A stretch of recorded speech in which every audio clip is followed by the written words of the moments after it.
Pisces. Hello, ito yung reading mo, June 25 to June 30. Medyo pagpasensyaan mo na itong ulan, no? Kasi umuulan dito sa amin, baka makarinig ka ng mga ingay. Maraming salamat, Pisces, sa iyong support, sa iyong pag-subscribe, like, or follow. Maraming salamat sa mga nag-avail ng personal reading services natin, nag-avail ng subscription sa FB, ng membership sa YouTube. At kung bago po kayo dito, don't forget to subscribe, like, follow na rin. Malaking tulong po yan sa ating page or channel. Kung gusto mag-avail naman ng personal reading or gusto mag-inquire, mag-message na lang po kayo sa aking FB page. Lahat ng kailangan yung detalye, yung link nakalagay sa description nitong video. Okay?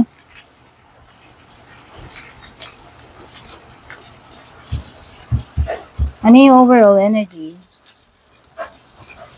New Moon in Gemini. So, may Gemini energy dito, Pisces. Communication is key.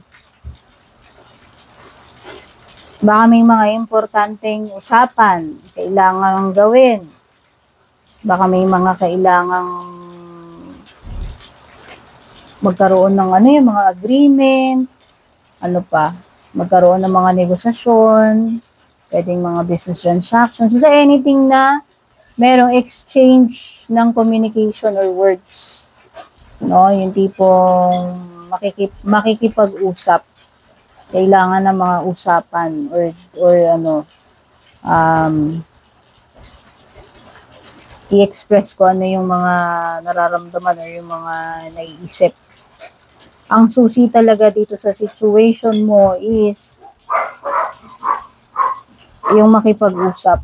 Mapag-usapan yung mga dapat pag-usapan.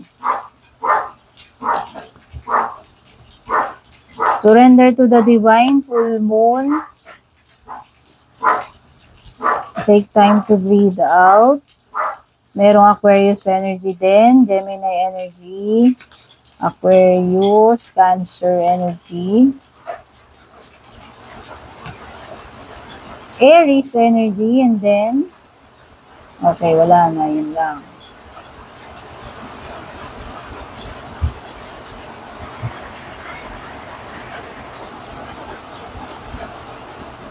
Overwhelmed ka na ba? Kasi parang ang problema mo dito, outlet. Kaya importante communication. Napupuno ka na ba? Meron ka bang mga bagay na na-pent up na sa'yo dahil hindi mo sinasabi, hindi ka naglalabas, nagve-vent out. Hindi. Yan yung mga naipon sa sarili mo na kailangan mo ilabas, i-communicate, i-vent out, Pisces. The only way na maiibsan yung overwhelming situation mo is to express, i-communicate mo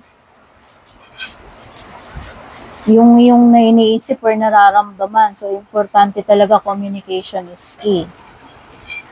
No? Para ma-solve mo yung conflict na to, yung challenge na to. Okay? Huwag kang mag-alala, Pisces, hindi pa naman final ang lahat.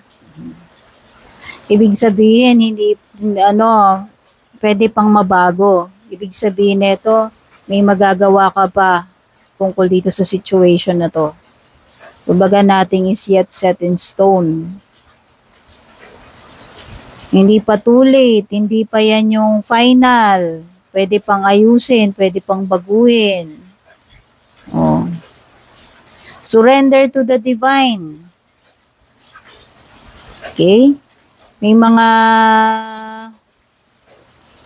mga situation siguro na wala kang magagawa tungkol dun, Pisces. Kaya yung ibang bagay na yun, yung isusurrender mo. Okay? Pero may mga bagay din na meron kang paraan na magagawa. Pwede mo pang baguhin. Kasi hindi pa final. Yun nga yung sinasabi dito. Okay?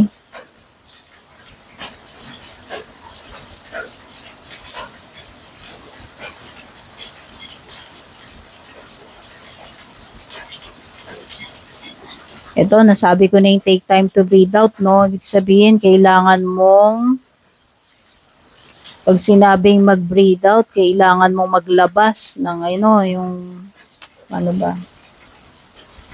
Sabi ko nga, yung kailangan may mapagsabihan ka or outlet para mailabas mo yung kung emotions man yan, ano man yan nararamdaman mo, ano man yan kailangan na ilabas na yan. No? So, pwede mo i-communicate, pwede kang magsabi sa iba, express mo. Show the world the real you. Hindi mo kailangan mag-pretend. Kailangan mo magpaka-natural. So, ito talaga bukod dun sa baka naiipon ng sama na loob, may mga bagay kang gustong ilabas, sabihin, hindi mo ma-express. No? Huwag kang mahiya. Magpakatotoo ka talaga dun sa nararamdaman mo at kung kailangan mo ng outlet, kung kailangan mo na may mapagsasabihan yun, kung kailangan mong i-communicate mo para lumabas yung mga yan. Okay?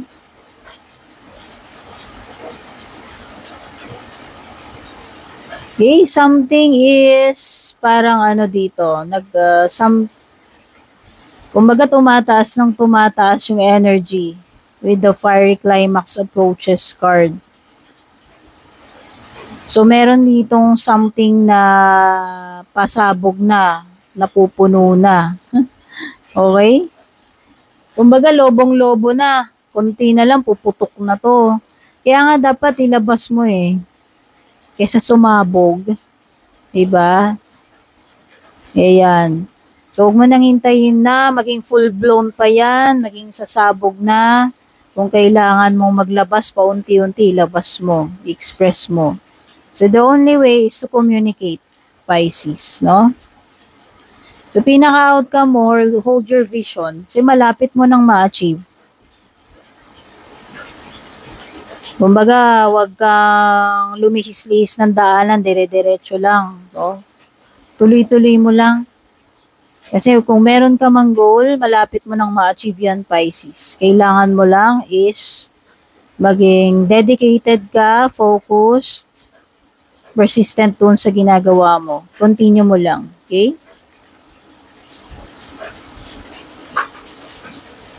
Ano pa ibang messages from tarot card? Ten of Bear. Meron ng something na malapit ng matapos yung paghihirap mo. Ten of Bear ito So, ano man itong mga nagpapahirap sa'yo, torture, no? Malapit na itong matapos, Pisces. Magkakaroon ng ending sa iyong suffering. Okay? Makakaginhawa ka na once na matapos na ito. No?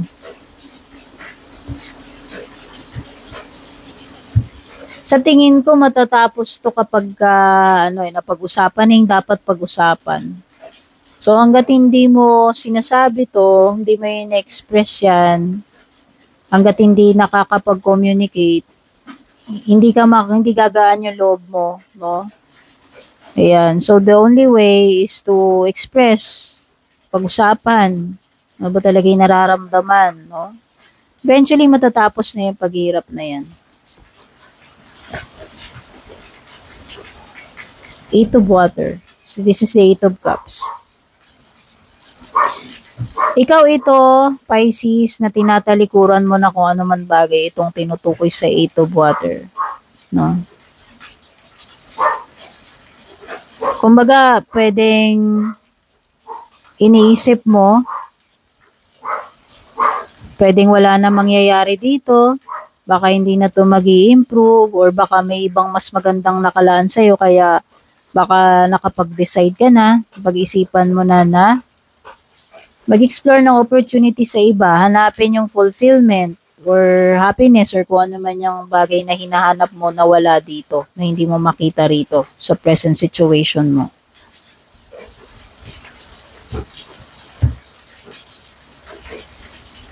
Eight of Fire. Wow, this is card ng movement, no? So, meron ditong something na malapit nang ma-achieve. Malapit ka nang mag-landing doon sa destination. Malapit mo nang ma-hit yung target, no? So, nakikita ko dito is magiging very busy, pwedeng maraming activities, pwedeng may mga travel, maraming movement, no? Pwedeng this is also a card ng opportunity or communication, no? So, pwedeng may mga exchange ng communication like pwedeng sa sulat, pwedeng emails, calls, pwedeng travel, no? Nabanggit ko na ba yan? So, ayan. This is a card ng pagiging busy, pagiging active. Maraming ganap. Yan. At para sa iyong closing message, Pisces, pasensya mo na umuulan, natsempuhan ka. Hirap na ako magsalita niyan. Kikipag-compete yung ulan. Closing message mo is bloom like a badass. Feeling ko dito sa sa card na to, kung meron ka mang hindi magandang pinagdadaanan right now, Pisces, that is an initiation.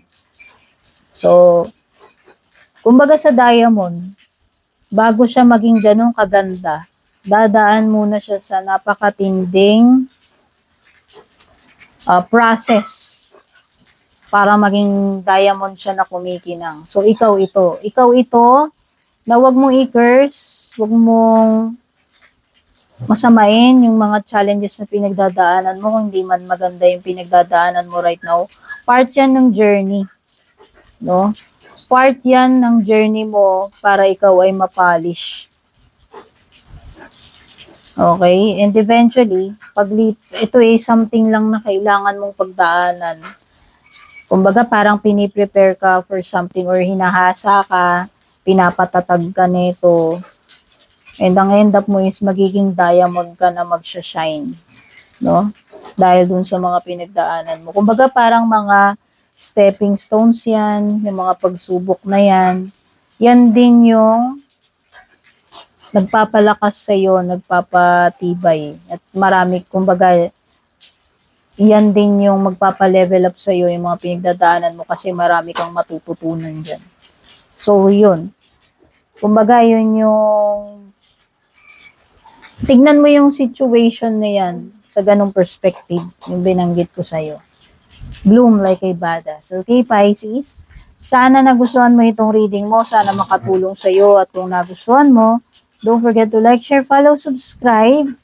Take care. God bless. Babush.